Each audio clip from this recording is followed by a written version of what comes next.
Doctor semi Jamali की नमाज जनाजा अदा कर दी गई। कराची में डॉक्टर सीमी जमाली की नमाज जनाजा जामे मस्जिद जिना में अदा की गई। जिना अस्पताल शोबाए हादसात को डॉक्टर सीमी जमाली के नाम से मंसूब करने का ऐलान हुआ है। इंतजार था ना, चलो इस बार वो करते हैं जो इससे पहले किया ही नहीं। किस्मत की आंखों में आंखें डाल के जीतना होगा। सब में शेर जैसी राह, जर्रा जर्रा भी हर कंटेस्टेंट को लगेगा पहाड़। लड़खड़ाना नहीं है, खोल दो अपने पंख अगर आसमान छूना है।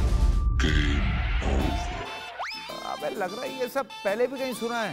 एंटरटेनमेंट की गारंटी जनाब, क्योंकि यहाँ खेलोगे कूदोगे तो बनोगे नवाब। खुश रहो पाकिस्तान। खुश रहो पाकिस्तान, बुध और जुमेरात शाम 7 बजे सिर्फ बोल एंटरटेनमेंट पर।